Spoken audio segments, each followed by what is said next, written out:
오늘은 제가 3월 한 달 동안 3가지 중요한 법적 문제를 처리하면서 알게 된 아주 소중한 정보를 구독자 여러분들과 꼭 공유하고 싶어서 이렇게 영상을 만들어 보았습니다. 첫 번째, 여권 재발급 문제. 두 번째, 토지 등기 문제. 세 번째, 가게 임대차 계약서 문제. 이렇게 3가지 문제인데요. 보시고 난 후 이런 게 무슨 공유할 만한 중요한 정보냐, 찾아보면 다 알 수 있는 것 아니냐 하실 수 있겠지만 이곳 필리핀은 조금 다릅니다. 필리핀에서의 정보란 반드시 직접 겪어본 후 또는 어떤 일이 일어난 후에야만 얻을 수 있는 아주 양이 적고 그래서 더욱 소중한 경험과도 같은 것입니다. 책이나 인터넷에서처럼 쉽게 누구나 얻을 수 있는 것이 절대 아닙니다. 그러므로 저의 경험 또한 여러분 중 누군가에게는 아주 중요한 정보가 될 수 있을 것이므로 부족하지만 끝까지 시청해 주시고 주위에 혹시 필요하실 수도 있는 다른 분들과 공유하시면 더욱 좋겠습니다. 그럼 지금부터 바로 시작하겠습니다. 첫 번째, 여권 문제. 여권이 만기되고 한국에도 락다운 때문에 돌아갈 수 없게 되어 여기 세부에서 여권을 새로 만들었는데요. 새 여권을 만든 후에는 저의 발릭바얀 비자도 만기가 되어 지금은 관광비자로 전환하여 체류 중입니다. 참고로 발릭바얀 비자란 필리핀 국민의 외국인 배우자가 필리핀으로 입국하려 할 때 공항에서 즉시 발급해주는 1년 기한 무료 비자입니다. 요점은 현지에서 새 여권을 발급받은 후에 비자 연장이나 변경을 하는 경우 반드시 마닐라에 있는 이민국 본청에 다시 구여권과 신여권을 함께 보내서 구여권의 정보를 신여권으로 옮기는 작업을 한 번 더 거쳐야 된다는 것입니다. 입국했을 때의 여권과 출국하려 할 때의 여권 정보가 틀리기 때문에 이 작업을 거치지 않으면 출국할 때 공항 이미그레이션에서 출국 거부를 당하게 된다고 합니다. 이 작업 역시 일반 비자 연장과 마찬가지로 본인이 직접 진행하지 않고 여행사에 대행을 맡길 수 있는데요. 비용은 대략 5,500페소, 한화로 약 12만원 정도 지불하였습니다. 두 번째는 토지 등기 문제. 저희가 처음으로 소유한 땅, 지금 닭장을 짓고 있는 그 땅은 등기가 없는 땅입니다. 정식 등기가 있는 땅을 타이틀이라 하고 미등기 땅을 Tax Declaration이라고 부르는데요. 저희 땅은 농경지로서 Tax Declaration입니다. 타이틀과 동일하게 소유권이 보장되어 있고 물론 매매도 가능합니다.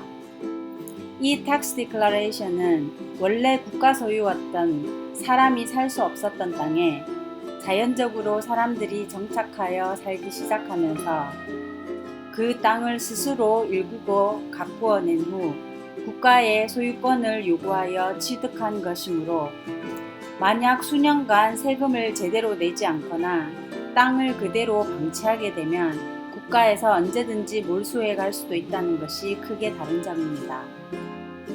하지만 언제라도 원하면 경비를 들여 타이틀로 변경할 수가 있으며 타이틀로 변경이 된 후에는 세금도 더 비싸지지만 매매 가격 또한 현저히 상승이 되기 때문에 시골의 농경지 땅을 거래하실 경우에는 반드시 타이틀인지 탁스 디클러레이션인지 먼저 확인을 해야 할 것입니다. 마지막으로 임대차 계약 문제인데요. 일반 주거용으로 쓰는 주택이나 콘도 등은 3개월, 6개월 단기 계약도 많이 있지만 상업 용도로 이루어지는 임대차 계약은 대부분 1년 계약을 기본으로 하고 매년 그 계약을 연장하거나 갱신을 하는 형식입니다. 계약서 양식은 따로 정해져 있지는 않고 건물주가 직접 만들어서 제공을 하며 한결같이 그 양이 어마어마한데요. 제일 중요한 건 당연히 월세 부분이겠죠. 자세히 읽어보시면 계약을 연장하는 경우 매년 일정률의 월세가 오른다는 항목과 매달 월세 연체율이 얼마다라는 항목이 명시되어 있는 것을 발견하실 수 있습니다. 저희 가게의 경우는 매년 10% 인상된다는 항목과 매달 연체료 3%라는 항목이 명시되어 있습니다. 월세 연체료는 당연하다고 생각했지만 매년 일정률로 월세가 자동으로 인상되는 것은 퍼뜩 이해가 되지 않아 계약 당시 짚고 넘어가려 했지만 It depends. 경우에 따라서라는 모호한 대답만 들은 채 그대로 계약을 강행을 했었는데요. 결론부터 말씀드리자면 지금까지 5년 동안 월세는 한 번도 오르지 않았고 연체료는 저희가 한 번도 연체를 하지 않아서 낸 적이 없었지만 팬데믹 이후에는 연체를 했었어도 연체료는 부과되지 않았다고 합니다.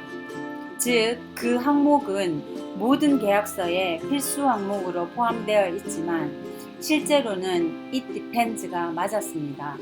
건물주에 따라서 부과될 수도 있고 아닐 수도 있으니 계약서에 들어있다고 해서 무조건적으로 따를 필요는 없고 충분히 조정할 수 있는 항목이라는 점을 꼭 기억하시기 바랍니다.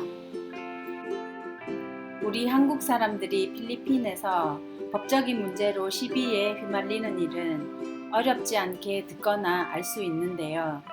그런 경우 대부분의 사람들은 재수없게 사기를 당했고 외국인으로서 더 이상 할 수 있는 것이 없다라고 생각하며 필리핀에 대한 부정적인 감정을 가지는 것을 끝으로 일을 마무리 짓고 정신적인 고통까지 호소한다고 합니다.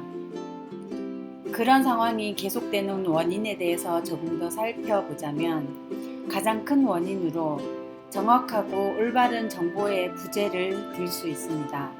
일반인들은 물론이거니와 그 공무를 담당하고 있는 공무원들조차도 정확한 정보를 알지 못한 채 일을 진행하는 경우가 많으며 정부에서 내려오는 지침도 수시로 바뀌거나 갑자기 취소되는 일도 다반사이기 때문에 없는 이만도 못한 정보 속에서 모든 사람들이 혼란에 혼란을 거듭하고 있는 현실이 가장 근본적인 원인이라 할 수 있습니다.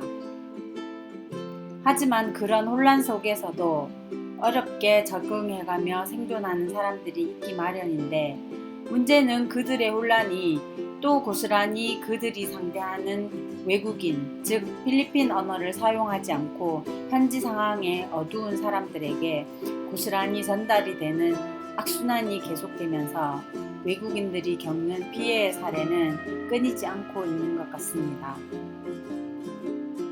그렇기 때문에 현지 사정을 충분히 알아보고 이해한 다음에 한 번, 두 번, 여러 번 일을 처리해 나가다 보면 단순히 거짓말이나 사기라고 생각했던 부분도 딱 잘라서 단면적으로 사기나 거짓말이라고 말하기 어렵다는 걸 알게 되고 때로는 상대방과 밀당을 하거나 오히려 그 혼란을 역이용까지 하게 되는 내공도 생기게 되는 것입니다. 오늘은 이렇게 세 가지 중요한 법적인 정보에 대해서 말씀을 드렸는데요. 앞으로 필리핀에서 살 계획을 세우고 계신 분이나 주위에 그런 분이 있으신 분들, 그리고 이미 필리핀에 살고 계시지만 아직 여권 재발급이나 토지 등기, 가계 계약서에 경험이 없었던 분들에게 유용한 정보가 되었기를 바라면서 짜릿한 한 병의 차가운 바카스 같은 진한 한 잔의 아이스 아메리카노 같은 구독과 좋아요 많이 부탁드립니다. 끝까지 시청해 주셔서 감사합니다.